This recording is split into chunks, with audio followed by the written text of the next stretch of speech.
बचपन से ही मेरी मम्मी ने मुझे एक बात बोली थी कि बाहर बहुत सारी लड़कियां हैं। अगर वो धोखा देती है तो तुम बस उसे रिप्लेस कर दो। तो जब मैं अपनी 3 साल की गर्लफ्रेंड को तेज बारिश में किसी और लड़के के लिए छतरी पकड़े हुए देखता हूं, ये सोचते हुए कि उसने इसे बहुत अच्छे से छुपा लिया है, तो मैं शांत रहता हूं। आराम से मैं फोटोज लेता हूं। फिर मैं उस वीडियो को, जिसमें वो उस जूनियर को बारिश में किस कर रही है, कैपेला यूनिवर्सिटी के सभी लोगों को भेज देता हूं। जैसे ही वो पोस्ट होता है, हमारे म्यूचुअल दोस्तों के कमेंट्स सेकंड्स में स्क्रीन पर बाढ़ की तरह आने लगते हैं। वो पागल की तरह पैनिक कर रहे हैं और मैं बिल्कुल भी हैरान नहीं हूं। आखिरकार सभी को पता है कि जेसिका पहले मेरे लिए कितनी पागल थी। उसने 2.5 साल तक लगातार मेरा पीछा किया, मुझे 88 बार गिड़गिड़ाई, इससे पहले कि मैं फाइनली हां बोलता। मैं अपडेट्स को घूरता हूं और अचानक मुझे फील होता है कि उसका 100% प्यार आधा आधा बट चुका है। आधा मेरे लिए और बाकी का आधा छिपाकर किसी और को दे दिया गया है। मैं उसे कन्फ्रंट करने नहीं जाता। मैं कोई डेस्परेट बॉयफ्रेंड वाला नाटक नहीं करता।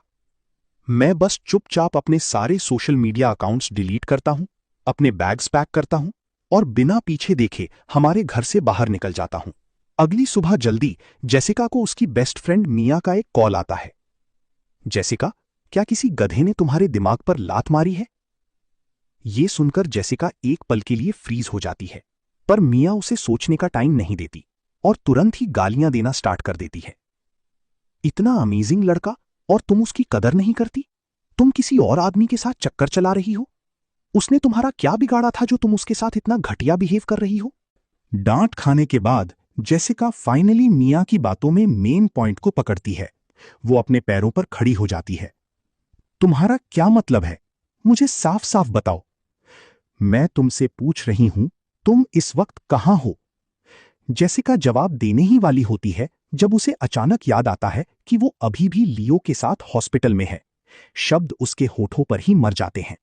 मिया साफ जानती है कि वो चुप क्यों है और उसका गुस्सा और भी ज्यादा भड़क जाता है।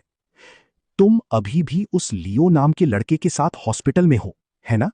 क्या तुम्हें कोई अंदाजा भी है कि तुम्हारी फोटोज और वीडियोस पूरे कैंपस फोरम पर फैल चुकी हैं?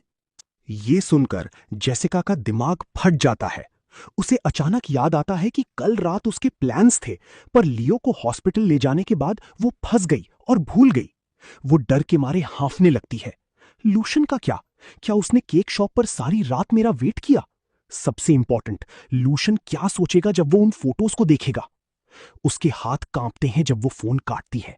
फिर वो ढेर सारी मिस्ड कॉल्स देखती है, जो सब मेरी तरफ से हैं। उस पल में जेसिका दर्द से अपने सीने को पकड़ लेती है। वो जल्दी से हमारी चैट खोलती है। जब वो मिलने के लिए पूछने वाला मेरा मैसेज देखती है, वो मुझे सफाई देने के लिए कॉल करने ही वाली होती है, पर तभी लियो उसका हाथ पकड़ लेता है। जेसिका, क्या तुम यहां मेरे साथ रुक सकती हो? जेसिका कुछ नहीं कहती। वो बेरुखी से लियो का हाथ हटा देती है। दिमाग उसे इस पल में बताता है कि अगर वो उस जगह पर नहीं पहुंची जो मैंने उसे भेजा था और उस टाइम पर जो मैंने सेट किया था, तो मैं बहुत गुस्से में आ जाऊंगा। पर तभी उसे वो सीन याद आता है जब मैंने पहले उसे एक जलती हुई बिल्डिंग से बाहर निकाला था। उसका घबराया हुआ दिल धीरे धीरे शांत हो जाता है। नहीं, वो मुझे इतना ज्यादा प्यार करता है। वो मेरे लिए आग में कूद गया था। वो इस बात पर मुझसे कैसे पीछे हट सकता है? मैं बांस आमने सामने ब्रेकअप करना चाहता था, पर कोई साफ साफ एक क्लीन एंडिंग नहीं चाहता। उस सोच के साथ मैं अपना सर नीचे करता हूं और जो मैंने लिखा है उसे सोशल मीडिया पर पोस्ट कर देता हूं। कुछ ही मिनट्स बाद कैपिटल यूनिवर्सिटी का कैंपस फोरम एक बार फिर से फट पड़ता है। कोई मेरे पोस्ट का स्क्रीनशॉट लेता है। कंटेंट में लिखा है, हैप्पी बीइंग सिंगल। मैं ऑनलाइन चल रहे हल्ला गुल्ला को इग्नोर करता हूं और सीधे एयरपोर्ट की तरफ निकल जाता हूं। वहां पहुंचकर मैं ड्राइवर से गाड़ी वापस विला ले जाने को कहता हूं और मिसेज रीड को बताने के बाद कि मैं कहां जा रहा हूं, अपना फोन स्विच ऑफ कर देता हूं। फिर मैं प्लेन में सवार हो जाता हूं। मेरे उड़ान भरने के 3 घंटे बाद जेसिका आखिरकार हॉस्पिटल से निकलती है। जिस बात की उसने उम्मीद नहीं की थी, वो थी ये खबर कि मैंने खुद को सिंगल घोषित कर दिया है। यकीन ना होने पर वो मेरा सोशल मीडिया खोलती है, पर उसे सिर्फ एक आड़ी लकीर दिखाई देती है। जेसिका सुन्न हो जाती है। वो सोचती है कि क्या मैंने उसे ब्लॉक कर दिया है, या डिलीट कर दिया है। घबराहट में वो बार बार मेरा नंबर डायल करती है, पर उसे सिर्फ वही ठंडी मैकेनिकल आवाज सुनाई देती है। जेसिका को नहीं पता कि वो किस तरह की स्थिति में है। उसे सिर्फ ये महसूस होता है कि जिस पल वो मुझसे संपर्क नहीं कर पा रही है, पूरी दुनिया उलट पुलट हो गई है। उसके सामने की हर चीज अपना रंग खो देती है। एक आखिरी उम्मीद के सहारे वो उस एड्रेस की तरफ भागती है जो मैंने भेजा था। जेसिका आसपास देखती है इस उम्मीद में कि मैं दिख जाऊं, पर नहीं। लोग आते जाते हैं, पर मेरा कोई नामो निशान नहीं है। ये कॉफी शॉप जेसिका ने सिर्फ मेरे लिए खोली थी। ये वही जगह है जहां हम हमारी लगभग सभी डेट्स पर गए हैं। वो उस जानी पहचानी जगह को घूरती है। ऐसा लगता है जैसे हर एक टेबल पर मेरी वही तस्वीर हो, जहां मैं उससे बातें कर रहा हूं, उसे देखकर मुस्कुरा रहा हूं। पर एक ही पल में वो भ्रम टूट जाता है। जेसिका एक स्टाफ मेंबर को ढूंढती है और आराम से पूछने की कोशिश करती है कि मैं कहां गया। यंग मास्टर लूशियन यहां 2 घंटे बैठे थे और फिर चले गए। उन्होंने कुछ ऑर्डर नहीं किया। वो कब गए? मुझे सोचने दीजिए। लगभग 10:30 बजे। उस समय के बारे में सोचते हुए जेसिका अपने फोन की तरफ नीचे देखती है। मैसेज में लिखा है कि हम 9:30 बजे कॉफी शॉप पर मिलने के लिए राजी हुए थे, पर अब दोपहर के 2 बज रहे हैं और मैं तय समय पर पहुंचा था। फिर मैंने 1 घंटे तक उसका इंतजार किया। वो 1 घंटा। लूशियन क्या सोच रहा था? उसने किस तरह का संकल्प लिया होगा कि उस 1 घंटे के दौरान जब मैं नहीं आई, उसने एक बार भी मुझसे संपर्क करने की कोशिश नहीं की। हालांकि वो इस बात को बिल्कुल स्वीकार नहीं करना चाहती, पर इस पल में जेसिका का सारा घमंड और भरोसा टूट जाता है। वो महसूस करने लगती है, मैं अब सच में गुस्से में हूं। क्या लूशियन ऐसा इसलिए कर रहा है क्योंकि अब वो मुझे नहीं चाहता? जैसे ही ये ख्याल आता है, जेसिका की आंखें भर आती हैं। उसके हाथ बेहिसाब कांपने लगते हैं। एक चलती फिरती लाश की तरह वो अपनी कार में वापस आती है। उसके कांपते हाथ लगातार मेरा नंबर डायल कर रहे हैं। उसे नहीं पता कि कितना समय बीत जाता है। कभी जब पैसेंजर सीट पर रखा उसका दूसरा फोन वाइब्रेट करने लगता है। ये पक्का लियो होगा। वो उससे इस फोन पर संपर्क नहीं कर पा रहा है, इसलिए वो उसके बैकअप फोन पर कॉल कर रहा है। पर जेसिका का जवाब देने का कोई इरादा नहीं है। उसका सीना भारी हो रहा है। उसका सर दर्द से फट रहा है। उसके आंखों में जलन हो रही है। पलके झपकाना भी नामुमकिन लग रहा है। फिर भी उसका दिमाग बिल्कुल खाली है। जेसिका गाड़ी चलाकर लूसियन के घर मुझे ढूंढने जाना चाहती है, पर उसे एहसास होता है कि स्टीयरिंग व्हील को पकड़े उसके हाथों में अब कोई जान नहीं बची है। उस कुछ सेकंड्स के सुनपन में मिया की कॉल आती है। जेसिका तुरंत फोन उठाती है। पहली चीज जो वो कहती है वो है, मेरी मदद करो। मिया एक पल के लिए ठिठक जाती है, फिर आह भरती है और राजी हो जाती है। मिया को अपनी लोकेशन बताने के बाद जेसिका को आखिरकार एक सुकून मिलता है। वो दर्द में बुदबुदाती है, मैं लूसियन से बात नहीं कर पा रही हूं। मुझे नहीं पता था कि ऐसा हो जाएगा। वो भी दर्द में होगा, इसीलिए वो मुझसे बात नहीं करना चाहता। तुम अनजान नहीं हो, तुम बस लालची हो। जेसिका, अगर हम साथ में बड़े ना हुए होते तो मैं इस बात के लिए तुम्हें नीची नजरों से देखती। मिया के शब्द कड़वे हैं, पर जेसिका पलटकर जवाब नहीं देती। वो अपना सर नीचे करती है और खुद से पूछती है, उसने ऐसा कुछ क्यों किया जिसने मुझे चोट पहुंचाई? ये कब शुरू हुआ? ऐसा लगता है कि भले ही मैं वो लाडली बच्ची थी जिसकी सब तारीफ करते थे, पर मेरी नजरों में हमेशा वही सबसे खास थी। कभी भी, कहीं भी, जब तक वो वहां होती, मेरी नजरें उस पर ही टिक जाती थीं। चाहे कभी भी हो, जब भी उसे मेरी जरूरत होती, मैं बिना किसी हिचकिचाहट के पहुंच जाता था। मैंने कभी नखरे नहीं दिखाए, कभी कोई मांग नहीं की, बस बिना किसी शिकायत के मेहनत की। वक्त के साथ वो तेज और रौबदार रूप जो बाकी सब देखते थे, उसके सामने आकर बिल्कुल नरम हो जाता था। इसलिए जब लियो एक बिल्कुल अलग पर्सनैलिटी के साथ सामने आया, तो जेसिका भटकने लगी। मेरे मुकाबले जिसके पास कोई ख्वाहिश नहीं थी, लियो को खुश करना बहुत आसान था। जो थोड़ा सा भी ध्यान वो उसे देती, वो उसे 1 महीने तक खुश रख सकता था। इस अनजान सी कामयाबी के एहसास ने उसे लियो की जानबूझकर बढ़ते कदमों को रोकने से रोक दिया। वो बेचैन होने लगी, मुझसे झूठ बोलने लगी, लियो पर ज्यादा समय बिताने लगी। पर मैंने क्या गलत किया था? जेसिका ने कभी भी अपनी खुद की बुराई को इतने साफ तौर पर महसूस नहीं किया था। वो कमजोरी से ड्राइवर सीट पर ढीली पड़ जाती हैं। जब तक मिया वहां पहुंचती हैं, वो जेसिका को अधमरी हालत में पाती हैं। उसे डिसइंफेक्टेंट की बदबू आने पर मिया नफरत से अपनी नाक बंद कर लेती हैं। मुझे मत बताना कि तुम लूसियन से मिलने इन गंदे कपड़ों में जा रही हो। मिया की आवाज सुनकर जेसिका होश में आती हैं। एक पल के बाद वो अपने होठों पर एक हल्की मुस्कुराहट लाती हैं। मैं उसे ढूंढने से पहले खुद को साफ कर लूंगी। उसे इस हाल में देखकर मिया की आगे कुछ कहने की हिम्मत नहीं होती। वो जेसिका को साफ सुथरा होने के लिए एक होटल ले जाती हैं। फिर वो दोनों मेरे घर की तरफ निकलते हैं। पर मेरे दरवाजे पर आधे घंटे तक खड़े रहने के बाद भी कोई बाहर नहीं आता। जेसिका घबराहट से फिंगरप्रिंट लॉक की तरफ कदम बढ़ाती है, पर जैसे ही उसकी उंगली उसे छूती है, उसे पहचान नाकाम होने का मैसेज मिलता है। वो मैकेनिकल आवाज सुनकर जेसिका अपनी जगह पर सुन हो जाती है। वो हार नहीं मानती और फिर से कोशिश करती है। तभी पीछे से मिसेस रीड की आवाज आती है। Miss Jessica. मिसेस रीड, मैं यहां लूशियन से मिलने आई हूं। मैं जानती हूं, छोटे मालिक घूमने गए हैं। वो कुछ समय तक घर नहीं आएंगे। मुझे नहीं पता कि वो कब वापस आएंगे। कल? मैं भी कुछ समय के लिए विदेश जा रही हूं। अब आपको यहां आने की कोई जरूरत नहीं है। मिसेस रीड को अंदर जाते देखकर जेसिका तुरंत उन्हें रोकती है। मिसेस रीड, क्या आप मेरे लिए लूसियन को फोन कर सकती हैं? मुझे उनसे कुछ कहना है। कृपया करके। ये छोटे मालिक की इच्छा है। मैं आपकी मदद नहीं कर सकती मिस जेसिका। आप उन्हें सालों से जानती हैं। आपको उनका गुस्सा पता होना चाहिए। खुद से पूछिए, आपने ऐसा क्या किया जिसने हमारे छोटे मालिक को इतना मजबूत संकल्प लेने पर मजबूर कर दिया? हमारे छोटे मालिक ने अपनी जिंदगी में कभी कोई तकलीफ नहीं झेली। आप पहली इंसान हैं जिसने उन्हें गुस्से से रुला दिया। मुझे उम्मीद है कि आप बाद में इस पर पछताएंगी नहीं। जेसिका का गला रूंध जाता है। काफी देर तक वो एक शब्द भी नहीं कह पाती। मिसेस रीड के सवाल का उसके पास कोई जवाब नहीं है और उसे जवाब देने में शर्म आ रही है। जैसे ही दरवाजा फिर से बंद होता है, जेसिका की लाल आंखों से आखिरकार आंसू निकल आते हैं। उसकी भींची हुई मुट्ठियां सफेद पड़ जाती हैं। वो टूटने की कगार पर है। मिया उसे देखती है और आखिरी में वो बस एक आह भर सकती है। वो और जेसिका दोनों जानती हैं कि वो मुझे आज नहीं देख पाएंगी। रही बात भविष्य की, तो जेसिका इस बारे में सोचने की हिम्मत भी नहीं कर पाती।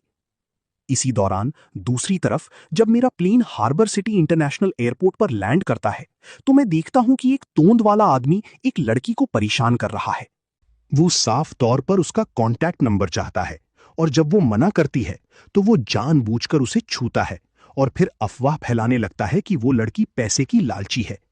आसपास के सभी लोग बस इस तमाशे को देख रहे हैं। मुझसे ये बर्दाश्त नहीं होता, इसलिए मैं मदद के लिए आगे बढ़ता हूं।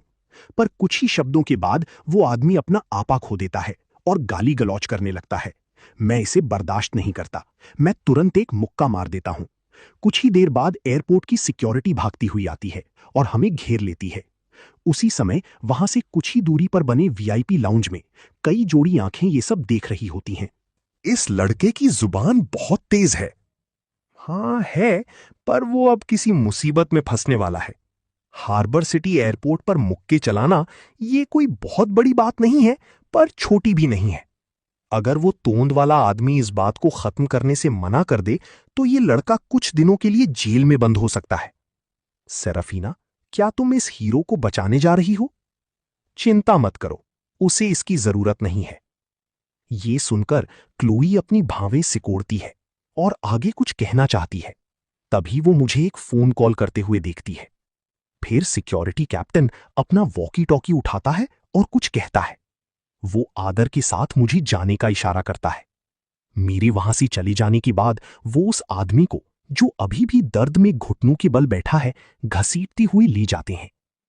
सेराफीना, तुम्हें कैसे पता था कि वो किसी मुसीबत में नहीं फंसेगा? जब वो लड़का प्लेन से उतरा और फ्लाइट के स्टाफ ने खुद उसे बाहर तक एस्कॉर्ट किया। अगर स्टाफ उसे इतने आदर के साथ ट्रीट कर रहा है, तो इसका मतलब सिर्फ ये नहीं कि वो अमीर है, उसका कोई दूसरा आइडेंटिटी भी होना चाहिए। एयरपोर्ट के बाहर वो लड़की बहुत उत्साहित है और मुझे खाना खिलाने के लिए जिद कर रही है। मैं मना नहीं कर पाता। जब तक मैं होटल में चेक इन करता हूं, रात के 8 बज चुके हैं। अपने फोन की तरफ देखते हुए जो सभी कॉल्स की वजह से तेजी से ड्रेन हो रहा है, मैं नफरत से अपनी भौहें सिकोड़ता हूं। फिर मैं इसे चार्ज पर लगा देता हूं और अपने माता पिता को कॉल करके बताता हूं कि मैं सुरक्षित हूं। एक दिन से भी कम समय में जेसिका एक टूटे हुए इंसान की तरह दिख रही है। उसकी लाल आंखों के नीचे काले घेरे पड़ गए हैं। उसके पास कोई ताकत नहीं बची है। मैं उसकी हालत नहीं देख सकता, पर मैं महसूस कर सकता हूं। मुझे अब भी कोई परवाह नहीं है। मिस जेसिका, क्या आप थक नहीं गई? 99 मिस्ड कॉल्स। अगर मेरा फोन अच्छी क्वालिटी का नहीं होता तो मुझे लगता है कि यह अब तक क्रैश हो गया होता। तुम कहां हो? मुझे आने दो और तुम्हें ढूंढने दो। हमने आमने सामने बात करते हैं, ठीक है? तुम क्या कहना चाहती हो? मुझे बताओ कि तुमने मेरी पीठ पीछे लियो के साथ कैसे फ्लर्ट किया। मुझे बताओ कि तुम्हारा ये अनैतिक रोमांस कितना थ्रिलिंग था। या मुझे बताओ कि भले ही तुमने धोखा दिया, फिर भी मैं ही हूं जिसे तुम सबसे ज्यादा प्यार करती हो। जेसिका, तुम्हारी माफी का मेरे लिए बिल्कुल कोई मतलब नहीं है। ऐसा नहीं है लूशियन, लियो और मैंने कभी कुछ सीरियस नहीं किया। ज्यादा से ज्यादा वो बस एक गले लगना था और कुछ नहीं। मुझे इस तरह बाहर मत निकालो। मुझे एक मौका दो, ठीक है? वो अपनी सिसकियां रोकती है, मुझे वापस पाने की कोशिश करती है। कल जब से उसका मुझसे संपर्क टूटा था, जेसिका की दुनिया बिल्कुल खाली हो गई है। उसके दिमाग में सिर्फ एक ही ख्याल है, वो वही है जो इस बात को छोड़ नहीं पा रही है। सिर्फ मुझे ढूंढकर ही उसके आसपास की हर चीज का कोई मतलब हो सकता है। इसलिए वो मुझे एक पागल औरत की तरह कॉल करती है, सिर्फ ये सुनने के लिए कि उसके शब्दों का कोई मतलब नहीं है। इससे पहले कि जेसिका कुछ और कह पाती, लाइन बिजी टोन के साथ कट जाती है। अपने आप ही वो फिर से डायल करती है, सिर्फ ये देखने के लिए कि मैंने पहले ही इस नंबर को ब्लॉक कर दिया है। वो फोन बदलती है और फिर से कॉल करती है। अपने फोन को फिर से बजते हुए देखकर मुझे अपने माता पिता से किया हुआ वादा याद आता है और मैं इसे स्विच ऑफ करने की इच्छा को रोक लेता हूं। इसलिए बाहर निकलने के बाद मैं सबसे पहले एक फोन स्टोर पर जाता हूं और एक नया सिम कार्ड लेता हूं। मैं अपने माता पिता को अपना नया नंबर भेज देता हूं और पुराने वाले को होल्ड पर रख देता हूं। फिर मैं मैप की सिफारिश का पीछा करते हुए एक बार में जाता हूं। कुछ ही मिनटों बाद क्लोई एक बारटेंडर के साथ मेरी तरफ चलती हुई आती है। मैं बार में एक घूमने वाली स्टूल पर बैठकर अपनी फोन से खेल रहा हूं। वो ऊपर देखती है और जम्हाई लेती है, फिर अचानक रुक जाती है। उसकी आंखें फटी की फटी रह जाती हैं। ऐसा नसीब नहीं हो सकता कि इतना बड़ा इत्तेफाक हो। क्लोई का दिल उछल पड़ता है। वो मेरे पास आकर झुकती है। मैं इस बार की मैनेजर हूं हैंडसम, तुम्हें मुझसे क्या चाहिए? मैं समुंदर के किनारे वाला पूरा हिस्सा बुक कर रहा हूं। बार में अंदर आने के बाद ही मुझे पता चला कि इस कंकर पत्थर वाली सड़क का आखिरी हिस्सा असल में समुंदर का किनारा है। वहां बैठकर समुंदर के किनारे का पूरा नजारा देखा जा सकता है। मेरी एक आदत है, मुझे शोरगुल के बीच शांति ढूंढना पसंद है। क्लोई मेरी नजर का पीछा बार के पश्चिम हिस्से की तरफ करती है, फिर हंसती है। तुम थोड़े लालची हो रहे हो। वो बार का सबसे बेहतर हिस्सा है। तुम वो सब अकेले अपने लिए लेना चाहते हो? अगर तुम इतने हैंडसम नहीं होते तो मैं तुम्हें बाहर फेंक देती। मैं उसे एक नजर देखता हूं। किसी जादू की तरह एक बैंक कार्ड मेरी उंगलियों के बीच आ जाता है। पैसा तुम्हें चाहिए या नहीं?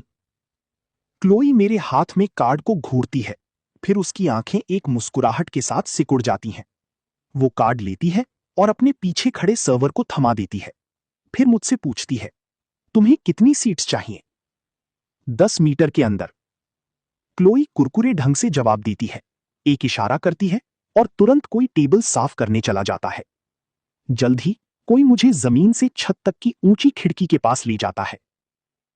क्लोई, तुम उसकी मांग पर क्यों राजी हो गई? बार में पैसे की कोई कमी नहीं है। ये सुनकर क्लोई उसे एक नजर मारती है। वो सोचती है कि कैसे एयरपोर्ट पर एक खास औरत मुझसे अपनी नजरें नहीं हटा पा रही थी। वो छुपे हुए मतलब के साथ जवाब देती है, मैं डरती हूं कि कोई मुझे डांटेगा।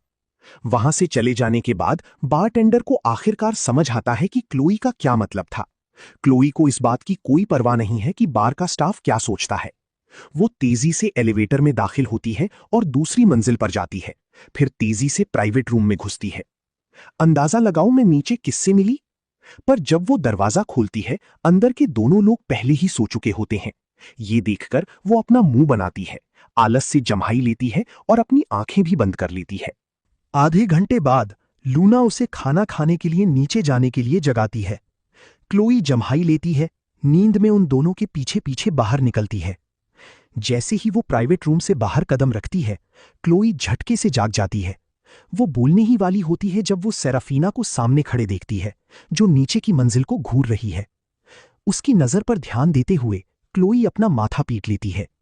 सेराफीना, मैं तुम्हें बताना भूल गई कि वो पूरा हिस्सा उस लड़के ने बुक कर लिया है। बार का काउंटर जहां वो आमतौर पर खाती हैं, वो भी मेरे 10 मीटर के अंदर है।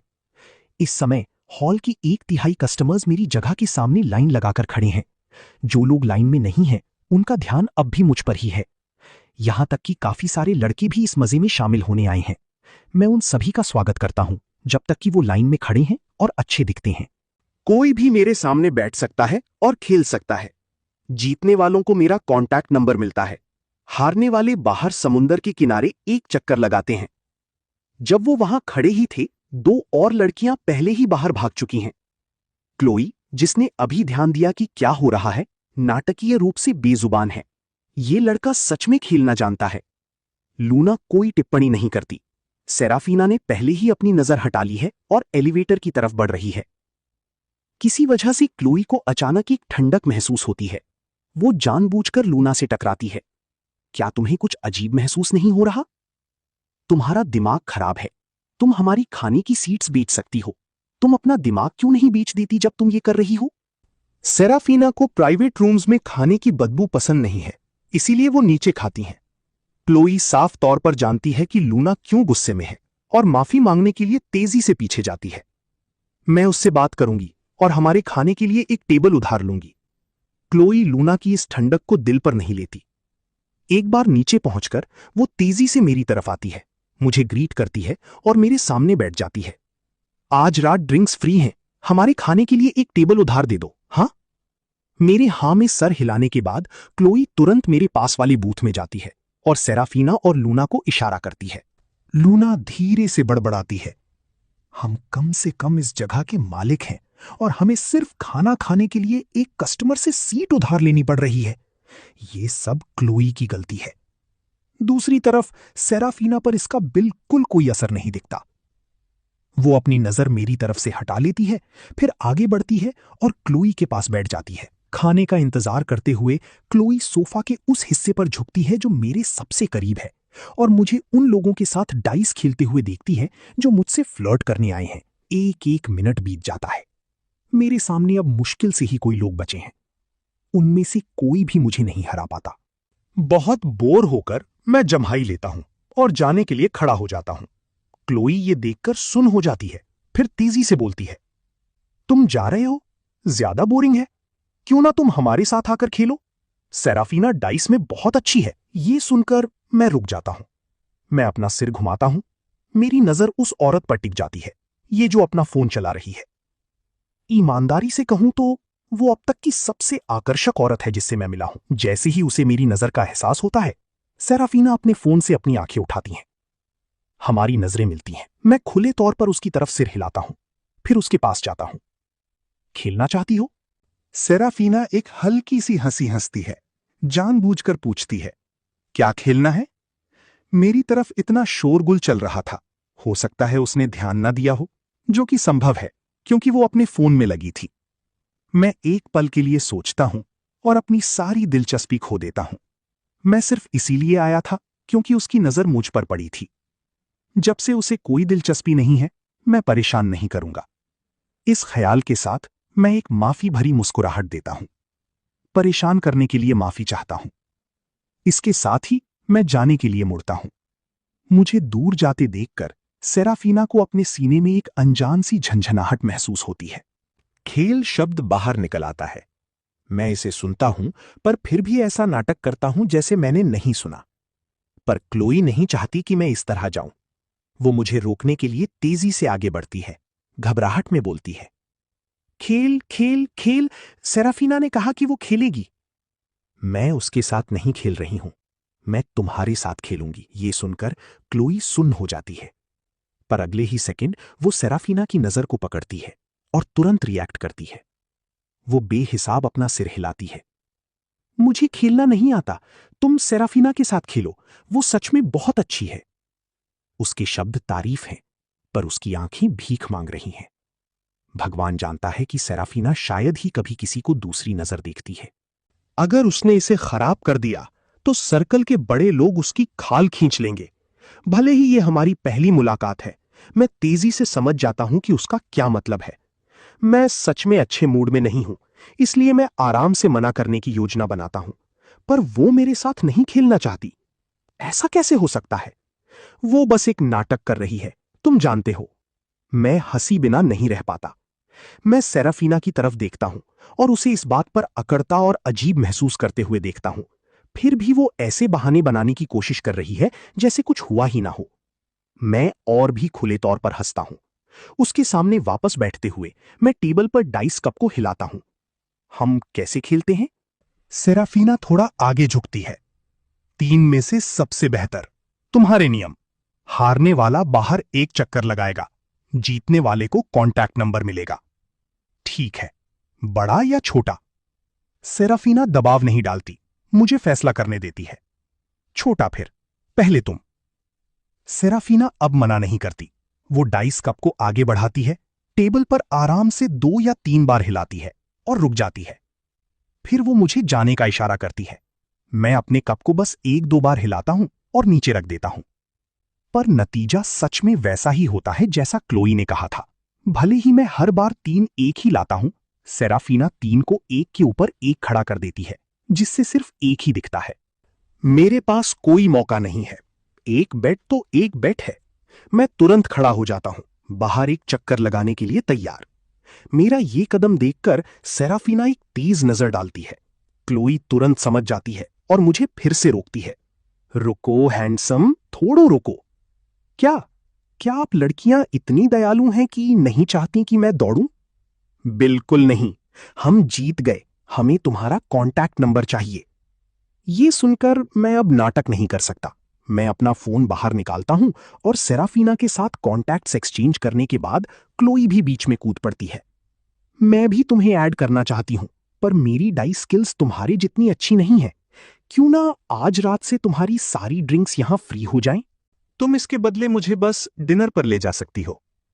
क्लोई साफ तौर पर अपनी पर्सनैलिटी से अच्छा खाना जानती है।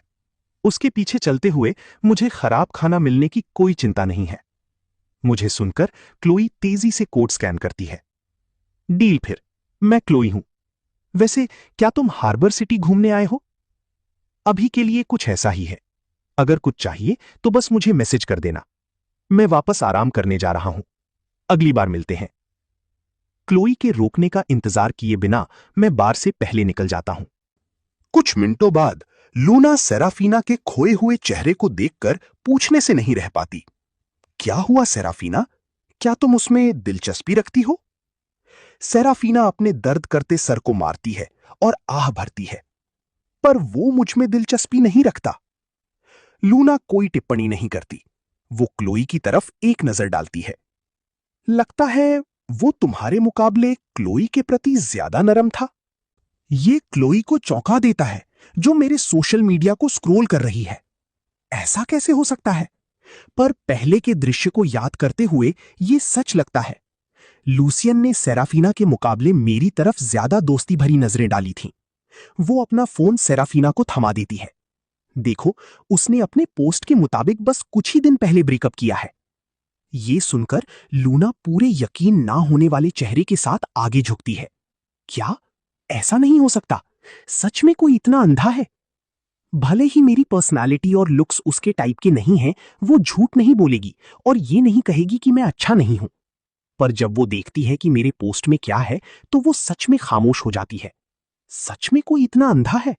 क्लोई अपनी भवें सिकोड़ती है और एनालाइज करने लगती है। तो लूसियन हार्बर सिटी में अपना दिल का दर्द बदलने आया है? ये बिल्कुल सही है। सेराफीना, तुम तब अपना कदम बढ़ा सकती हो जब वो कमजोर हालत में हो। क्लोई के इस उत्साहित चेहरे को देखकर सेराफीना को खुद पर शक होने लगता है। क्या मैं इतनी साफ दिख रही थी? साफ नहीं, ये बस ऐसा है कि पहले ही पल से जब तुमने कल लूसियन को देखा था, तुम अपनी नजरें उससे नहीं हटा पा रही थीं। और कल एयरपोर्ट पर तुमने कहा था कि उसे हमारी मदद के लिए कोई जरूरत नहीं है, पर फिर भी तुमने एयरपोर्ट के मैनेजर से संपर्क किया ताकि उसके लिए चीजें आसान हो सकें। जब सेराफीना ने वो शब्द कहे थे तो उसने साफ तौर पर तभी एक मैसेज भेजा था। क्लोई तेज आंखों वाली है और उसने मैसेज की एक झलक पकड़ ली थी। अगर कल की हरकतों को एक तरह की दया का पल माना जा सकता है, तो आज की हरकतों ने सच में उन दोनों को हैरान कर दिया। इसीलिए क्लोई ने मेरी सीट उधार लेने की सिफारिश की और मुझे सेराफीना के साथ डाइस खेलने के लिए मजबूर किया। सेराफीना ने मना नहीं किया, जिसका मतलब है कि क्लोई का अंदाजा सही था। उन दोनों को समझदारी भरी नजरें देते हुए देखकर सेराफीना बेबसी से अपना सर हिलाती है, मना नहीं करती। सेराफीना कभी किसी रिलेशनशिप में नहीं रही है, पर वो भी जानती है कि मेरे लिए उसके एहसास निश्चित रूप से सिर्फ दोस्त बनने के नहीं हैं। तेज धड़कती धड़कन, वो जलती हुई गर्मी, सब उसे याद दिलाते हैं कि ये ऐसे अनुभव हैं जो उसे पहले कभी नहीं हुए। वो चुपके से अपने दिल में मेरा नाम गुनगुनाती है। कुछ देर बाद क्लोई और लूना के चिढ़ाने वाले चेहरों के बीच उसके कान लाल हो जाते हैं। आखिरकार वो एक नियम तय करती है, उसे परेशान मत करो। क्लोई और लूना एक दूसरे को देखते हैं और हाँ में सिर हिलाते हैं। लूना जानती है कि एहसास को कुदरती रूप से होना चाहिए। क्लोई को लगता है कि जब तक वो सेराफीना का नाम नहीं लेती, उसका मुझे खेलने के लिए बाहर बुलाना सेराफीना की नियम का उल्लंघन नहीं करता। दूसरी तरफ जिस पल से मैंने बार छोड़ा, मैंने ध्यान दिया कि काफी सारी छिपी हुई आंखें मेरी हरकतों पर नजर रख रही हैं। अजीब बात है, इससे पहले कि मैं कुछ कर पाता, वो नजरें पूरी तरह से गायब हो गईं। मैंने उस इलाके के कुछ और चक्कर लगाए और जब ये पक्का हो गया कि मेरा पीछा करने वाली आंखें सच में चली गई हैं, तभी मैंने होटल के लिए एक कैब ली। एक तेज वॉशअप के बाद मैं अपना फोन लेकर होटल की बालकनी में जाता हूं। मैं आराम कुर्सी पर लेट जाता हूं, अपना मैसेजिंग ऐप खोलता हूं और जवाब देना शुरू करता हूं। मुझे फिर से ऑनलाइन देखकर माइक तुरंत कुछ क्वेश्चन मार्क्स भेजता है और मुझे बताना शुरू करता है कि आज क्या हुआ। कैंपस फोरम पर जेसिका और लियो की सारी फोटोज और वीडियोस गायब हो चुकी हैं। उसका अंदाजा है कि जेसिका ने किसी से कहकर उन्हें हटवा दिया। इसके ऊपर से माइक एक फोटो भेजता है। जेसिका ने कैंपस फोरम पर पोस्ट करके कहा है कि लियो के साथ सब कुछ बस एक गलतफहमी है, तुम दोनों अभी भी मजबूत हो, ब्रेकअप नहीं हुआ है। मैं देखता हूं कि बहुत से लोग इस पर यकीन कर रहे हैं।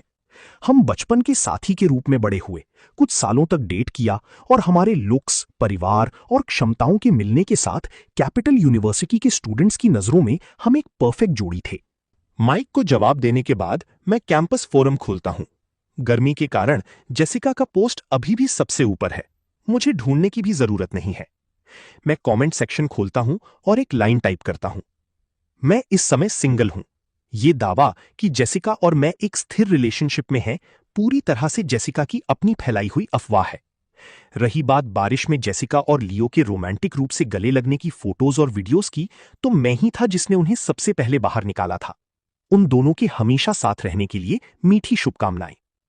ये पोस्ट करने के बाद मैं सोचता हूं कि जब से जेसिका मुझे इतना परेशान करना चाहती है, तो मुझे नरम होने की कोई जरूरत नहीं है। इसलिए मैं मैसेज को कॉपी करता हूं और इसे अपनी प्रोफाइल पर पोस्ट करता हूं और जेसिका और लियो को टैग कर देता हूं। इस सब के बाद मुझे ताजा महसूस होता है। मैं थोड़ी देर अपने फोन पर खेलता हूं, फिर सोने के लिए अपने कमरे में जाता हूं। इसी दौरान मेरा जवाब देखने के बाद जेसिका का चेहरा पहचान से परे काला पड़ जाता है। वो तुरंत कैंपस फोरम पर हमारी प्राइवेट चैट खोलती है। लूसियन, तुम कहां हो? क्या तुम्हें इतना बेरहम होना पड़ेगा? इन सारे सालों के साथ के लिए मुझे समझाने का एक मौका दो, ठीक है? वो काफी देर तक इंतजार करती है, पर जेसिका को मेरी तरफ से अब भी कोई जवाब नहीं मिलता। वो बेबसी से सोफा पर झुकती है, टेबल पर रखी वाइन को एक झटके में गटक जाती है और मुझे फिर से मैसेज करती है। ना मिलना ठीक है। मैं अभी लियो से तुम्हें सब समझाने को कहती हूं, ठीक है? मैं बस चाहती हूं कि तुम मेरी थोड़ी और परवाह करो।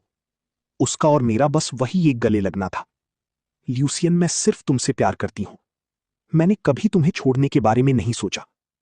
कृपया इतने बेरहम मत बनो और मुझे मत छोड़ो, ठीक है? ये मैसेज भेजने के बाद जेसिका सोफा से नीचे कारपेट पर फिसल जाती है। वो नहीं जानती कि किस ताकत ने बीच में दखल दिया है। जो भी हो, वो नहीं ढूंढ पा रही है कि मैं इस समय कहां हूं। मैं उसे सांस लेने का एक भी पल नहीं दे रहा हूं, एक मौका भी नहीं। मैं बस उसकी जिंदगी से इस तरह गायब हो जाता हूं। जेसिका लगातार दर्द में है। वो बस हमारी चैट हिस्ट्री को स्क्रॉल कर सकती है, इस उम्मीद में कि अगले ही सेकंड उसे मेरी तरफ से कोई मैसेज मिलेगा। वो सोचती है कि भले ही मैं उसे गाली दूं या उसे मारूं, वो बिल्कुल कोई मैसेज ना मिलने से बेहतर होगा। पर जब उसे सच में मेरा वो ठंडा, बेरहम जवाब मिलता है, तो ऐसा लगता है जैसे उसके दिल में कोई चाकू घूम रहा हो। जेसिका अपनी आंखें बंद करती है, आंसू उसके गालों से बहने लगते हैं। लूशियन, मैं सच में जानती हूं कि मैं गलत थी। तुम मेरे लिए अपना दिल थोड़ा सा भी नरम क्यों नहीं कर सकते? तुम मुझसे इतना प्यार करते थे। जब से मैंने कैंपस फोरम पर वो बम फोड़ा था, मैंने राजधानी की खबरों पर ज्यादा ध्यान नहीं दिया था। आज मैं बारिश के दौरान एक झपकी लेता हूं। जिस पल मैं जागता हूं, मुझे क्लोई का एक मैसेज मिलता है। हम सिर्फ एक बार मिले हैं। मैंने सच में उम्मीद नहीं की थी कि वो इतनी आगे बढ़कर बात करेगी। मैं चैट खोलता हूं। लूशियन, क्या तुम बाहर आकर खेलना चाहते हो? मैं एस्टेट पर एक पार्टी दे रही हूं। नजारा अच्छा है, दिलचस्पी है? जिस पल मैं चैट खोलता हूं, क्लोई को अपनी तरफ टाइपिंग का इशारा दिखता है और वो तेजी से एक और मैसेज भेजती है। आओ ना, आओ ना, ये सब मेरे सर्कल के अच्छे लोग हैं। मैं उन्हें बिल्कुल तुम्हें परेशान नहीं करने दूंगी। ये देखकर मैं एक पल के लिए सोचता हूं और नहीं जा रहा वाले शब्दों को डिलीट कर देता हूं। उसने पहले ही सब कुछ सोच लिया है और मेरे पास करने को कुछ नहीं है। खेलने जाने में कोई बुराई नहीं है। मैं उससे समय और जगह पूछता हूं। मुझे राजी होते देखकर क्लोई के चेहरे पर बड़ी सी मुस्कुराहट आ जाती है। हम 1 घंटे में निकल रहे हैं। ये निजी जमीन है, बाहर की गाड़ियां अंदर नहीं आ सकती। मैं तुम्हें लेने आऊंगी, या अगर तुम चाहो तो मैं चौराहे पर इंतजार कर सकती हूं। जब से मैं जाने के लिए राजी हो गया हूं, मुझे अपना एड्रेस देने में कोई ऐतराज नहीं है। हार्बर सिटी में उनके परिवार की स्थिति के साथ अगर वो सच में चाहें तो मुझे ढूंढ सकती हैं। इसलिए मैंने सीधे अपना लोकेशन उसे भेज दिया। 1 घंटा तेजी से बीत जाता है। मैं बस उठा ही था जब मुझे क्लोई से एक फोटो मिलती है, जिसके नीचे लिखा है, मैं नीचे हूं। अपनी बहन क्लेयर को अपने प्लान्स के बारे में बताने के बाद मैं एलिवेटर से नीचे जाता हूं। जब मैं होटल से बाहर निकलता हूं, क्लोई मुझे एक ही बार में देख लेती है। वो पहले खिड़की से बाहर झुकती है, फिर उसे एहसास होता है कि ये सही नहीं है और वो तेजी से अंदर दुबक जाती है और दरवाजा खोलती है। असल में क्लोई को मेरे देखने का इंतजार करने की जरूरत नहीं है। वो सफेद गाड़ी बहुत ज्यादा ध्यान खींचने वाली है। मैं तेजी से गाड़ी की तरफ बढ़ता हूं और सोचता हूं कि आगे बैठूं या पीछे। क्लोई मेरे लिए सीधे पीछे का दरवाजा खोलती है। आगे की सीट रिजर्व्ड है, इसीलिए तुम्हें पीछे बैठना पड़ेगा। माफी चाहती हूं। मैं सर हिलाता हूं, उसका धन्यवाद करता हूं और मैं अंदर बैठने ही वाला होता हूं जब मेरी नजर में एक जोड़ी हाथ आते हैं। मैं अपनी नजर उठाता हूं और मेरी आंखें गाड़ी में बैठे इंसान की नजर से मिलती हैं। उसे फिर से देखकर भी मैं सेराफीना की खूबसूरती से दंग रह जाता हूं। वो बस बहुत परफेक्ट है। मदद चाहिए? ये सुनकर मैं उसके इरादे को पूरी तरह नहीं समझ पाता। मैं उसके हाथ को देखता हूं, फिर उसके चेहरे को, और आखिर में अपना हाथ दिलेरी से उसकी बाह पर रख देता हूं। अंदर बैठने के बाद मैं अपना सीट बेल्ट बांधना शुरू करता हूं। सेराफीना उस जगह को घूरती रहती है जहां मेरा हाथ था। वो सोचती है कि मेरा हाथ बहुत गर्म था और जिस पल मेरे हाथ ने उसे छुआ, उसके दिल में गुदगुदी हुई और उसका जिस्म कांप उठा। सेराफीना को अजीब महसूस होता है, जैसे उसका पूरा जिस्म जलने वाला हो।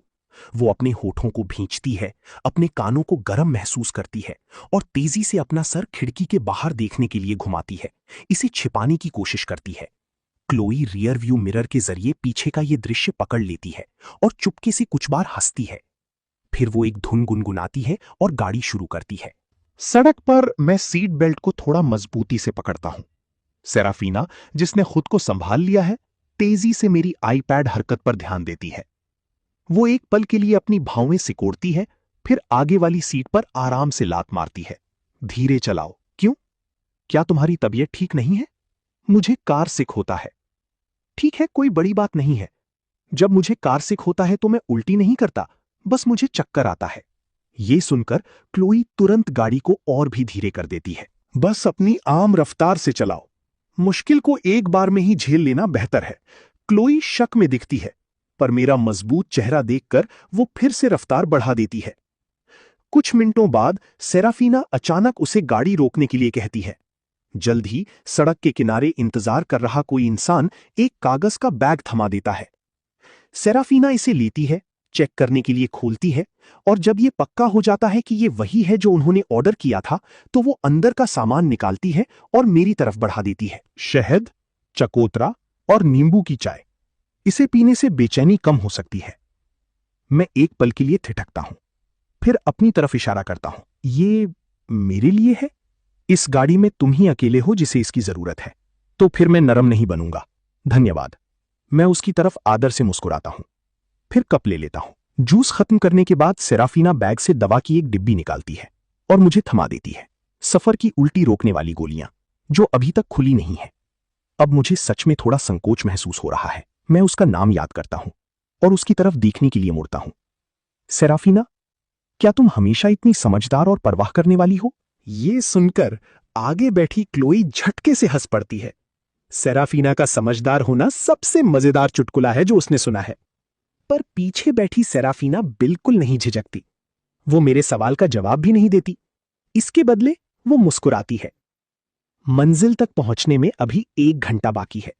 दवा लेने के बाद बाकी का सफर ज्यादा परेशानी वाला नहीं होगा। मैं सिर हिलाता हूं, एक गोली निकालता हूं, उसे निगल जाता हूं और फिर आराम करने के लिए पीछे झुक जाता हूं। रही बात इसकी कि क्या सेराफीना एक परवाह करने वाली इंसान है? हम बस अभी मिले हैं। मेरे लिए यह सच में कोई मायने नहीं रखता। समय बीतता जाता है। मेरी सांसें स्थिर होने लगती हैं। मेरा सर धीरे धीरे गाड़ी के हिलने के साथ झुकने लगता है। जैसे ही ये खिड़की से टकराने वाला होता है, सेराफीना कुदरती रूप से अपना हाथ आगे बढ़ाती है। उसका हाथ मेरे सर और कांच के बीच चला जाता है। अगले ही सेकंड मेरा माथा मजबूती से उसकी हथेली पर टिक जाता है। जब वो अपनी आंखें नीचे करती है और मेरा चेहरा देख पाती है, सेराफीना को सिर्फ तभी एहसास होता है कि उसकी ये हरकत कितनी अचानक थी। वो जानबूझकर अपनी सांस रोक लेती है, इस डर से कि मैं जाग न जाऊं। पर इस पल में सेराफीना को अचानक ऐसा लगता है जैसे उसकी दिल की धड़कन अब उसकी अपना नहीं रही। एक एक धड़कन उसके इस घबराहट और आशंका भरे एहसास को बाहर ला रही है। जब मैं अपनी आंखें खोलता हूं, तो मैं सेराफीना को उसकी इस खिंचे हुए चेहरे के साथ देखता हूं। हम बहुत करीब हैं, इतने करीब कि ना सिर्फ सेराफीना को मेरी महक आती है, बल्कि मुझे भी उससे चंदन की खुशबू आती है। उसकी बाह बिल्कुल मेरे सामने है और जिस जगह मेरा माथा टिका है वो गर्म है। मैं थोड़ा सा खिसकता हूं, अपना सर दूर करता हूं, सेराफीना के हाथ को आजाद करते हुए। सेराफीना अपना हाथ पीछे खींचती है। उसका चेहरा थोड़ा घबराया हुआ है। तुम्हारे आराम में दखल देने के लिए माफी चाहती हूं। मैं उसके चेहरे की हिफाजत को परखते हुए अपना सर हिलाता हूं, फिर धीरे से हंसता हूं।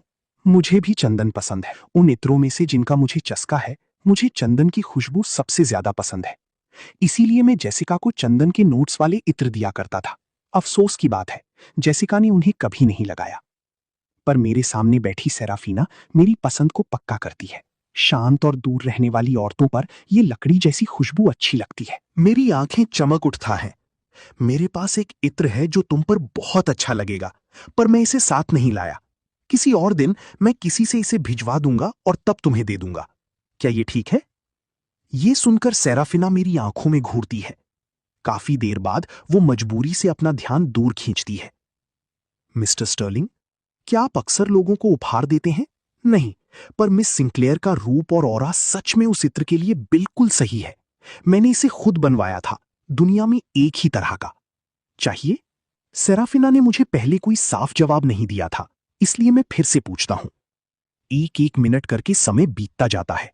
आगे गाड़ी चला रही क्लोई कार में एक अनसुनी खिंचाव महसूस करती है, पर वो इतनी समझदार है कि बीच में दखल नहीं देती। काफी देर बाद सेराफीना अपनी हंसने की इच्छा को दबाती है और हां में सर हिलाती है। तो फिर ये पक्का रहा। इसके साथ ही मैं अपने फोन पर उससे एड्रेस पूछता हूं। क्लोई थोड़ा और आगे गाड़ी चलाती है, फिर हमें याद दिलाती है, हे, हम पहुंच गए हैं। इसके साथ ही उसकी गाड़ी एक चौराहे पर रुकती है, जहां पहले से ही 2 गाड़ियां खड़ी हैं। एक जवान लड़का हमारी तरफ भागते हुए आता है। क्लोई, तुम धोखेबाज, तुमने मुझे नहीं लिया। पर जब वो देखती है कि पीछे की सीट पर कौन है, तो वो अचानक होश में खड़ा हो जाता है और तेजी से एक चापलूसी भरी मुस्कुराहट लाता है। सेराफीना, बहुत समय से मुलाकात नहीं हुई। सेराफीना उसे ठंडक से एक नजर देखती है, कुछ नहीं कहती, पर उस एक नजर ने जेक को कांपने पर मजबूर कर दिया। बड़े होते हुए जेक किसी से और किसी चीज से नहीं डरता। वो यहां तक कि अपने खुद के पिता के साथ भी लड़ सकता है, पर सेराफीना ही वो एक इंसान है जिससे वो अपने दिल से डरता है।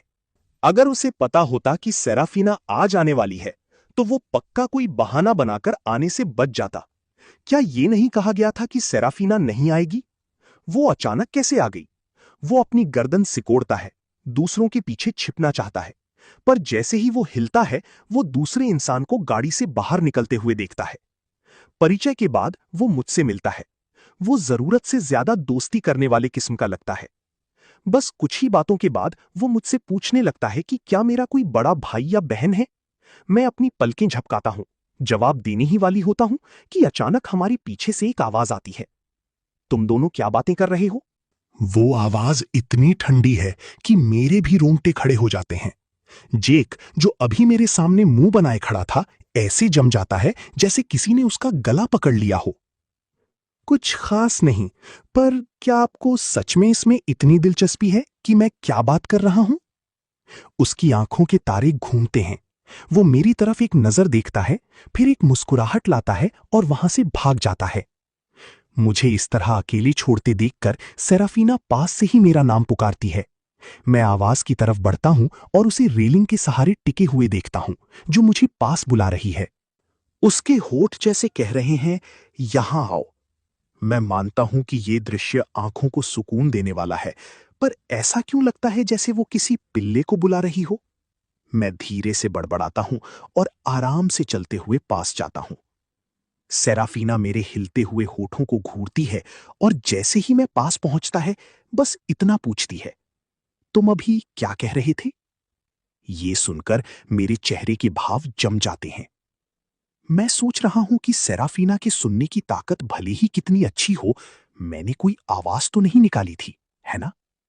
मेरी इस उलझन भरी हालत से सेराफीना आसानी से अंदाजा लगा लेती है कि मैं क्या सोच रहा हूं।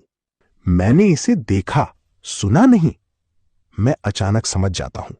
मैं घूमता हूं, सेराफीना के पास ही सहारा लेने की एक जगह ढूंढता हूं और कुछ नहीं कहता। अगर सेराफीना ने वो सुन लिया होता जो मैं अभी सोच रहा था और सच में मेरे साथ एक कुत्ते जैसा बर्ताव करती, तो मेरी इज्जत का क्या होता? वो साफ रूप से मेरी इस बात को घुमाने की कोशिश को देख लेती है। फिर सेराफीना बात का रुख बदलती है। गाड़ी से बाहर निकलने के बाद क्या तुम्हें बेहतर महसूस हो रहा है? हाँ, अब ज्यादा बुरा नहीं लग रहा है। असल में शहद का पानी और एक झपकी के बाद मैं काफी बेहतर महसूस कर रहा था। अब शायद दवा अपना असर दिखा रही है और बाहर की ताज़ा हवा मिलने की वजह से मुझे अब सफ़र की परेशानी बिल्कुल महसूस नहीं हो रही है। मुझे ऐसा कहते सुनकर सेराफीना की मुस्कुराहट और गहरी हो जाती है। आखिर में हम दोनों में से कोई नहीं बोलता। हम बस एक साथ आसमान की तरफ देखते हैं। कुछ समय बाद दूर खड़ा जैक पहले से ही दूसरों के साथ मस्ती मजाक कर रहा है। वो आसपास देखता है और क्लोई से शिकायत करने का फैसला करता है। जैसे ही वो सेराफीना और मेरे पास से गुजरता है, वो जानबूझकर अपनी रफ्तार बढ़ा देता है। उस फुर्तीले जवान लड़के को देखकर मैं मुस्कुराए बिना नहीं रह पाता। मेरे पास खड़ी सेराफीना तुरंत मेरी मुस्कुराहट पर ध्यान देती है। तुम्हें जेक जैसी शख्सियत पसंद है? सेराफीना क्लोई से लेकर जेक तक को देखकर बता सकती है कि मुझे बाहर मुखी रखने वाले जिंदा दिल लोगों से कोई परहेज नहीं है। तुमने कैसे पहचाना? मैंने अपनी आंखों का इस्तेमाल किया। तुम्हारी आंखें परखने में काफी तेज हैं। क्या तुम्हें नहीं लगता कि उन जैसे लोग गर्मजोशी से भरे होते हैं? जब मैं पहली बार देश वापस आया था, तो मैं यहां ढल नहीं पा रहा था। मैं देश की भाषा जानता था, पर संदर्भ का इस्तेमाल और बोलने की रफ्तार मेरी उम्र के बच्चों से बहुत पीछे थी। शायद घमंड की वजह से उस समय मैं सच में दूसरों के सामने बोलना नहीं चाहता था, इस डर से कि वो मेरी कमजोरियां न देख लें। पर हमेशा कुछ ऐसे बच्चे होते थे जो मुझे जबरदस्ती खेलने के लिए खींच ले जाते थे, शायद इसलिए क्योंकि उन्हें लगता था कि मैं देखने में अच्छा हूं। मेरे बार बार मना करने के बाद भी वो सब्र के साथ मेरे साथ टिके रहे। पहला जब उन्होंने मेरी धीमी बोली पर ध्यान दिया तो वो हंसे नहीं। उन्होंने सब्र के साथ मेरे खत्म करने का इंतजार किया और बाद में मुझे अभ्यास करने में मदद की। समय के साथ जब मैं आरामदायक महसूस करने लगा, मैं अपने आसपास के माहौल में पूरी तरह ढल गया। भले ही हम में से ज्यादातर लोग पढ़ाई खत्म होने के बाद एक दूसरे के संपर्क में नहीं रहे, तब से मेरे दिल में उन जैसी शख्सियत वाले लोगों के लिए एक कुदरती लगाव है। मैं पुरानी यादों में खोया हूं। गर्मजोशी शब्द सुनने के बाद सेराफीना अंदर ही अंदर खुद पर विचार करने लगती है। मेरे जैसे शख्सियत के साथ क्या लूसियन मुझे गर्मजोशी से भरा पाएगा? जवाब साफ रूप से नहीं है। क्लोई और कुछ दूसरों के अलावा हार्बर सिटी में शायद ही कोई हो जो उससे ना डरता हो। वो पक्का इस तरह की इंसान नहीं है जो दूसरों को गर्मजोशी का एहसास कराए। कुछ ही देर बाद हम फिर से निकल पड़ते हैं और एस्टेट पर पहुंचते हैं। गाड़ियों से बाहर निकलने के बाद सब अपनी अपनी राह पकड़ते हैं। बस जेक और मेरे पास करने को कुछ नहीं है। वो मुझे एस्टेट के एक कोने में खींचा ले जाता है और फिर मुझे एक थम्स अप देता है। लूसियन, तुम बहुत कूल हो। तो काफी मैं तुम्हारी इतनी तारीफ कर रहा हूं, तो क्या तुम मुझे बता सकते हो कि तुम्हारे और सेराफीना के जीवन में क्या चल रहा है? तुम क्यों पूछ रहे हो? क्योंकि तुम पहले लड़के हो जिसे उसने अपनी पसंद दिखाई है। पहले? सच में? सेराफीना के रूप को देखते हुए उसके पास चाहने वालों की कोई कमी नहीं होगी। हैरान होना? मैं भी हूं। लूसियन, तुमने आखिर सेराफीना का दिल कैसे जीता?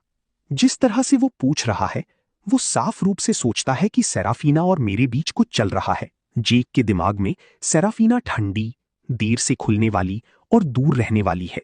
उन जैसे लोगों को सेराफीना को देखने का मौका बस अपने परिवार के बड़ों की वजह से मिलता है। पर मैं अलग हूं। जो उसने क्लोई से सुना था, उसके मुताबिक सेराफीना आज इस पार्टी में भी आई, जहां वो पहले आने का कोई प्लान नहीं बना रही थी। इसके बाद भी ये हमारी सिर्फ दूसरी मुलाकात है। और अभी जब सब इकट्ठा हुए थे, सेराफीना ने मुझे अपनी गाड़ी में बिठाने के लिए एक बहाना भी बनाया और मेरी ड्राइवर बन गई। जेक को तो छोड़ ही दो, यहां तक कि क्लोई और दूसरों ने भी कभी उस गाड़ी की सवारी नहीं की है जिसे सेराफीना ने चलाया हो। तुम क्या कह रहे हो? मैंने उसका दिल जीता? उलझन में मैं पास ही खड़ी सेराफीना की तरफ देखने के लिए मुड़ता हूं। जैसे उसे मेरी नजर का एहसास हो गया हो, वो भी अपनी आंखें मेरी तरफ घुमाती है। हमारी आंखें मिलती हैं। मैं खुलकर उसकी तरफ मुस्कुराता हूं, फिर वापस जेक की तरफ मुड़ता हूं। मैं ही क्यों उसका दिल जीत रहा हूंगा? ऐसा नहीं हो सकता कि वो मेरा दिल जीतने की कोशिश कर रही हो। क्लोई के हाव भाव को देखकर मैं इतना नासमझ नहीं हूं कि ये ना समझ सकूं कि सेराफीना के दिल में मेरे लिए जज्बात हैं। लूसियन, ये तो बड़ी दिलेरी वाली बात है। क्या तुम गंभीर हो? बस तुम्हारे मजे ले रहा हूं। मेरा सेराफीना के साथ ऐसा कोई इरादा नहीं है, इसलिए इसका गलत मतलब मत निकालो। मेरा ये ठंडा जवाब देखकर जेक बेचैन हो जाता है। पर तुम कर तो सकते हो। मैं तो बस उत्सुकता में पूछ रहा हूं और कुछ नहीं। मेरा कोई है जिसे मैं पसंद करता हूं। मैं जानता हूं, परेशान होने की जरूरत नहीं है। उसका घबराया हुआ चेहरा देखकर मैं तेजी से उसे यकीन दिलाता हूं। साथ ही मैं ये सोचता हूं कि आखिर सेराफीना ने ऐसा क्या किया है जो कोई इस हद तक डरता है। तभी पीछे से जानी पहचानी कदमों की आवाज आती है। जेक जिस जगह खड़ा है वहां से वो देख सकता है कि कौन आ रहा है। अगले ही सेकंड जैसे ही उसकी नजर वहां पड़ती है, वो मेरे पीछे छिप जाता है। लूसियन, सेराफीना और क्लोई आ रही हैं। उसे मेरे पीछे पूरी तरह दुबकने की कोशिश करते देखकर क्लोई को हंसी आ रही है।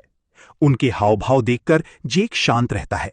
वो बस इतना जानता है कि जब सेराफीना आसपास होती है तो कोई सच में उस पर ध्यान नहीं देता। जैसा कि उम्मीद थी, वहां चलकर आने से लेकर रुकने तक सेराफीना की आंखें मुझ पर ही टिकी रहती हैं। जब तक हम चारों शांत नहीं हो जाते, सेराफीना तभी जेक को एक नजर देखती है। वो एक नजर जेक के लिए किसी माफी जैसी होती है।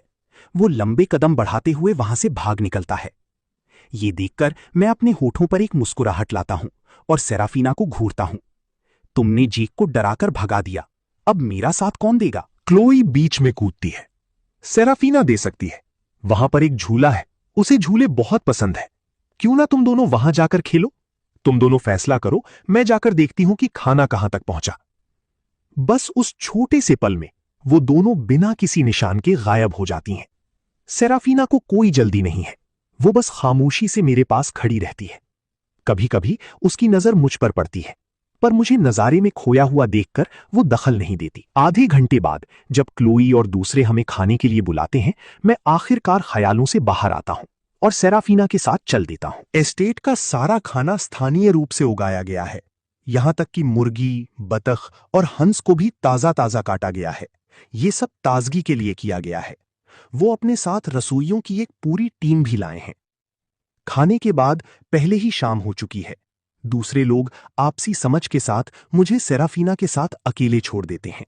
इस तरह गाड़ियों का काफिला हार्बर सिटी के शहरी इलाके में दाखिल होता है और फिर धीरे धीरे अलग हो जाता है।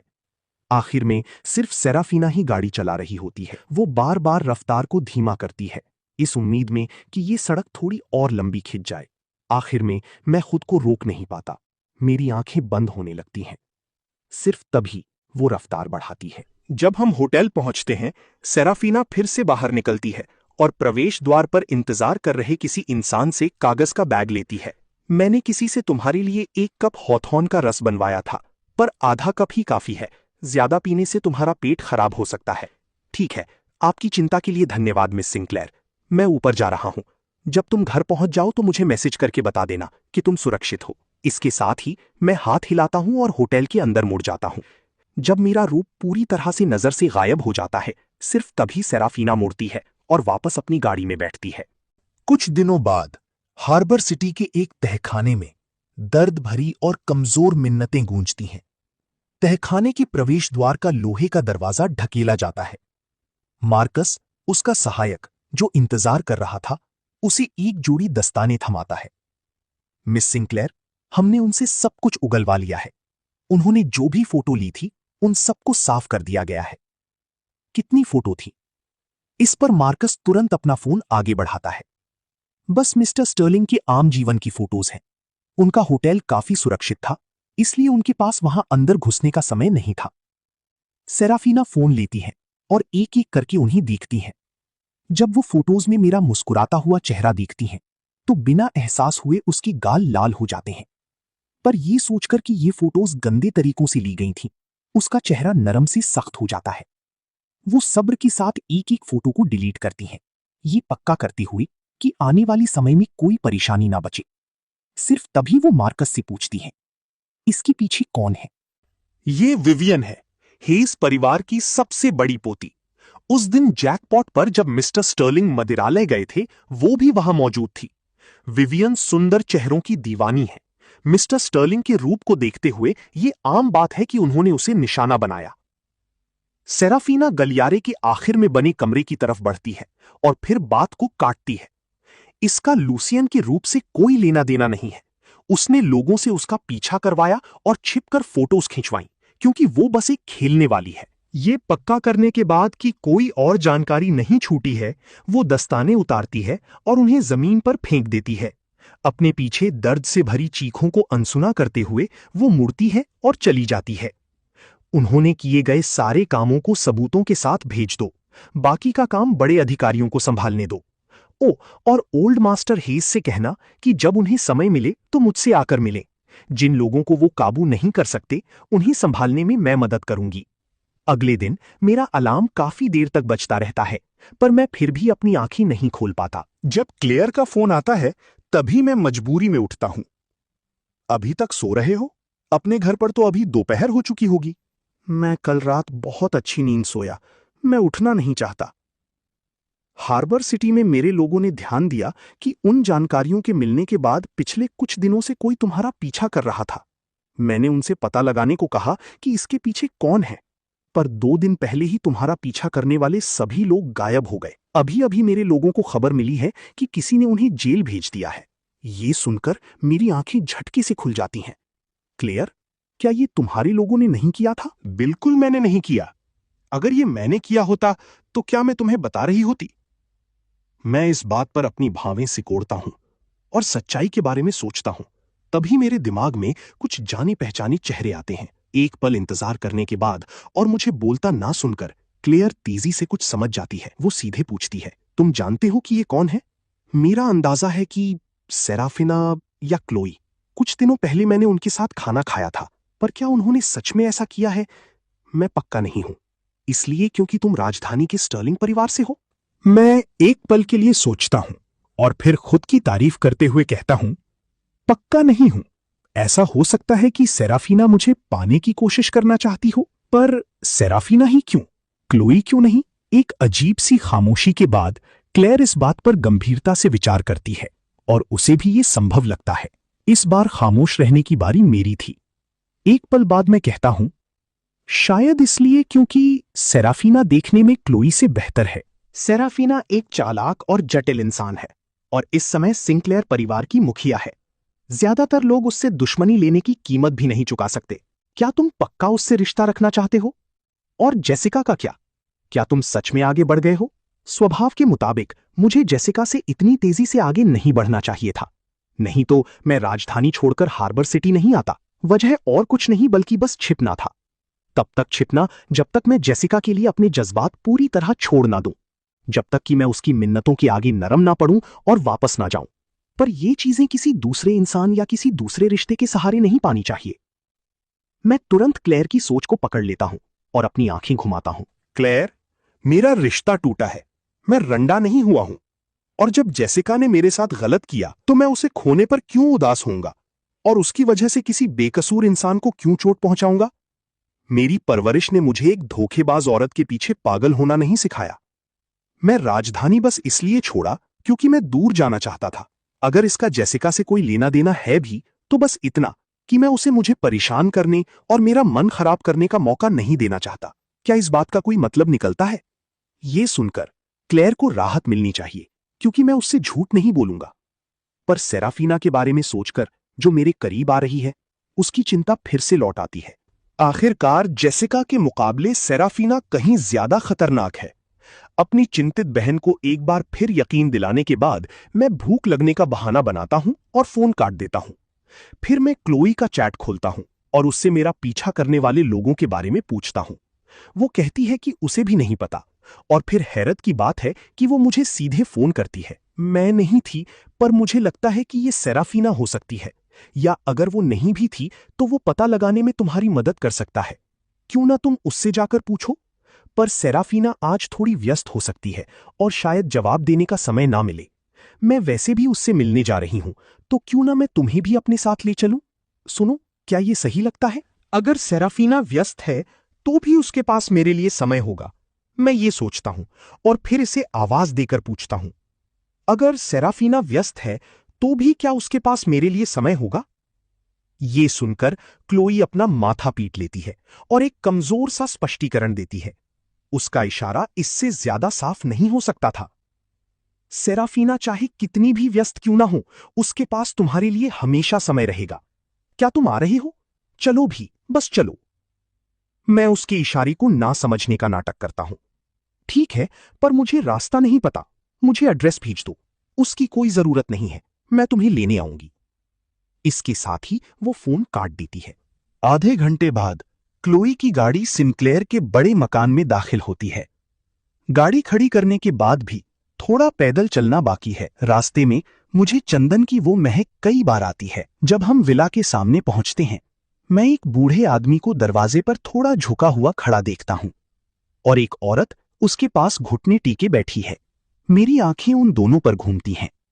मैं उलझन में हूं, पर मैं इसकी गहराई में जाने का प्लान नहीं बनाता। क्लोई बूढ़े आदमी के सामने रुकती है, थोड़ा सा सर हिलाती है और आदर से उनका स्वागत करती है। Old master hedge. क्लोई, क्या तुम सेराफीना से मिलने आई हो? हाँ, मुझे उससे किसी बात पर चर्चा करनी है। मैं अंदर जाती हूं फिर। ओल्ड मास्टर हेज मजबूरी में मुस्कुराते हैं। क्लोई उन्हें आम तरह से सर हिलाती है। उसकी आंखें उनके पीले चेहरे और पसीने से भरे माथे को परखती हैं। ओल्ड मास्टर हेज बदले में सर हिलाते हैं। अपनी आंख के कोने से वो क्लोई के पास खड़े मुझे थोड़ा हैरान देखते हैं। ये किस परिवार का छोटा मालिक है जिसे क्लोई सेराफीना से मिलवाने लाई है? इसका रुतबा जरूर कोई छोटा नहीं होगा। वो सोच रहे हैं कि मैं कौन हूं, पर उनका ध्यान इस बात पर नहीं जाता कि उनके पास बैठी उनकी पोती मेरा चेहरा देखते ही जैसे जम गई है।